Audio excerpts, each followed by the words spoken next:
Assalomu alaykum hammaga. Siz My Anime News kanaldasiz. Hammalarni kirib kelgan yangi yil bilan tabriklayman va bu video bu yilning birinchi videosi. Bugungi videoda sizlar bilan Arra odam animesining birinchi faslini to'liq tahlil qilamiz va anime haqida gaplashamiz. Video qiziqarli bo'ladi, shu uchun oxirigacha ko'ringlar. Qani unda boshladik. Keyingi videolarda Arra odam Reze hikoyasi animesini tahlilini qilamiz. Anime Denji va Pachitoning qiynalib pul topib, otasining qarzlarini to'lashi bilan boshlanadi. Pachito bu iblis kuchiga va Denjining eng yaqin do'sti. Ular ikkovi har doim iblislarni o'ldirib kun ko'rishadi. Lekin bir kuni zombi la'nat o'z zombilari bilan Denjiga va Pachitoga hujum qilishadi va Denjini maydalab tashlashadi.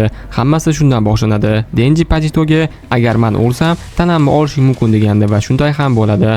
Pachito boshining o'rtasida Arra bor iblis kuchiga. U Denjiga yuragini bergach, Arra kuchi Denjiga o'tadi va Denji Arra odamga aylanadi. Denji jahlda butun hamma zombilarni va yo'z katta zombini ham o'ldiradi. Keyin uni Makima olib ketadi va Denji u bilan ishlashga rozi bo'ladi. Shu vaqtda Denji Makimani yoqtirib qoladi. Hammasi qanaqa boshlanganini bilib oldinglar. Animeni Mappa studiyasi premyera qilgan. Mappa studiyasi yana Vinland Saga, Jodugarlar jangi, Titanlar hujumi kabi zo'r animelarni premyera qilgan. Shunday ekan biz ikkita yangi personaj bilan tanishamiz. Aki va Power. Aki davlat iblis o'qchisi bo'lib ishlaydi. Aki sovuqqon, jiddiy va intizomli xarakterga ega. Akining bolaligida o'q iblisi hujum vaqtida ota-onasi va ukasi halok bo'ladi. Shu voqea Akining hayotini butunlay o'zgartiradi va u o'q iblisni o'ldirish hayotimdagi yagona maqsad degan qarorga keladi. Aki kuchini iblislar bilan shartnoma orqali olgan. Har bir shartnoma evaziga u o'z umridan yoki tanasidan qurbonlik beradi va u 3 ta turki, la'nat, kelajak iblislari bilan shartnoma tuzgan. Power animedagi g'alati qahramonlardan biri. U qon iblis bo'lib, ya'ni iblis inson jasadini egallab yashaydi. Power juda yolg'onchi, o'zini hammadan kuchli deb o'ylaydi. Bolalarcha tartibsiz va qo'rqoq, lekin jasoratli bo'lib ketishi mumkin. U mushugi Miyavni hammadan ko'proq yaxshi ko'radi. Miyav havosida bo'lsa, Power butunlay o'zgarib ketadi. Barcha qobiliyati, qon bilan, qurollar, tiklanish, hujum hammasi Power yolg'onchiligi deb men mazza qilib, ko'shapalak va zulukka qarshi Denjining jangini ko'rdim va jangdan shuni bildimki, Arra odam kuchlari faqat Arra emas ekan. Chunki Denji zulukka qarshi Arralarsiz jismoniy holatda aqli bilan zo'r jang qildi. Ko'shapalakni esa ikkiga bo'lib tashladi. To'g'risini aytaman, animeni birinchi marta ko'rib sirazi video qolman. Undan oldin bir marta ham ko'rmagandim va anime bitta ko'rishda yoqdi. Davom etamiz. Denji shuncha ishni nima uchun qilganini animeni ko'rganlar yaxshi bilishadi. Denji bu ishni Powerni ko'kragi uchun qildi. Bu juda kulgili, lekin bu uning maqsadi edi. Denji birdan yaxshi hayotga o'tib qoldi. Oldin 2-3 kunda bir marta yarim o'g'lini noyirdi. Endi qorni to'q, usti bosh toza va yengi 3-4 mahal ovqati bor. Shu uchun uni orzulari va maqsadlari hali katta emas. Shundan keyin animeda mehmonxona voqeasi sodir bo'ladi. Aki, Denji, Power Himenoning guruhi bilan birlashib o'q iblisining parchasini boshqa iblisdan olish uchun kelishadi.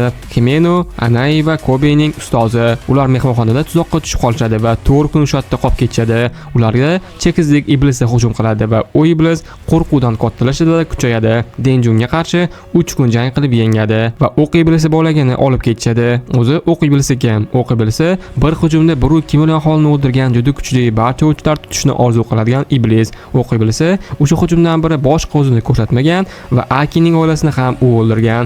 O'zi ko'p mahalliy o'chlar ham uni o'ldirish uchun o'vchi bo'lishgan. Shundan so'ng animening birinchi faslidagi so'nggi hujum boshlanadi. Bir guruh qotillar, samuray odam, Savatari va uning odamlari Aki, Denji, Power Himenoga hujum qilishadi. Himeno Akini qutqarish uchun shartnoma qilgan iblisning butun tanasidan foydalanish uchun o'zining butun tanasini beradi va o'ladi. Lekin undan boshqa hech kim halok bo'lmaydi. Bu vaqtda ular Makimaga ham hujum qilishadi. Makima haqida ma'lumot bermayman. Makima jamoat xavfsizligi iblis o'qchilar tashkilotida yuqori lavozimda ishlaydi va Denjining rahbari hisoblanadi. U animeda Denjiga mehr ko'rsatayotganligi bo'lsa ham, aslida nazorat qilish uchun ishlatadi. Birinchi faslda Makimaning kuchi haqida ma'lumot berilmadi. Makima nazorat iblisi bilan shartnoma tuzgan. U odamlarni va iblislarni to'liq bo'ysundirish, ularni o'z xohishiga qarshi harakat qildirish, men sendan ustunman deb his qilgan har qanday mavjudotni boshqarish kuchiga ega. U masofadan turib odamlarni o'ldirish, qurbonlar orqali hujum qilish kuchiga ega va o'zi deyarli o'lmas. Yaponiyaning bosh vaziri bilan tuzilgan shartnoma sababli unga yetgan zarar boshqa odamlarga, ya'ni u kimnidir o'ldirmoqchi bo'lsa, o'zi ham o'ladi. Jon o'rniga jon, lekin Makima o'z joni o'rniga mahbuslar jonini iblisga beradi. U shu kuchi bilan jangda Aki Denjini qutqarib qoladi. O'quvchilar juda kuchli qobiliyatlarga ega bo'lgani bilan ularga oddiy o'q tegsa o'lishlari mumkin. Shu uchun ularga qurol xavfli va samuray odam paydo bo'ladi. Kuchlar Denjiniki bilan bir xil, faqat unda arra emas, qilichlar. U ham juda kuchli edi. Birinchi jangda arra odamni yutadi, lekin ikkinchisida Denji uni qo'lga oladi va Aki bilan tuxumini sindiradi. Yutishiga sabab esa kuchli Kishibe o'tsi. Kishibe uni va Powerni mashq qildirishadi va shunda Denjini kuchi oshadi va yengadi. Hujum davomida Savatari ham bo'ladi va o'sha yerdan o'q qibilisining 1,5 kilolik bo'lagi topiladi va qolgan topilgan bo'lakka qo'shiladi. Shu yo'l bilan o'q qibilisini topishni boshlashadi va anime tugaydi. Anime juda qiziqarli, kulgili va 18+ hazil va sahnalarga boy. Animega 10 dan 10 qo'yaman va voqealar ham qiziq. Odam arra odamga aylansa juda qiziq va men bu animeni ko'rib jodugarlar jangi animesini istaganday bo'ldim. Agar anime sizlarga ham yoqqan bo'lsa, keyingi videolarda Rezi hikoyasini tahlilini qilamiz. Bugungi videoda sizlar bilan arra odam animesining birinchi faslini to'liq tahlil qildik. Video haqida va anime haqida savollar bo'lsa, kommentariy ochiq bemalol savollarni berursanglar bo'ladi. Oxirigacha ko'rganlar uchun rahmat. Shunaqa qiziqarli videolarni chiqaraman. Shu uchun kanalga obuna bo'lib, like bosib, shunga o'xshagan qiziqarli videolarni o'tkazmaslik uchun qo'ng'iroq tugmasini bosib qo'yinglar. Bosib qo'ygan bo'lsanglar, hozircha xayr. Keyingi qiziqarli videolarda ko'rishguncha.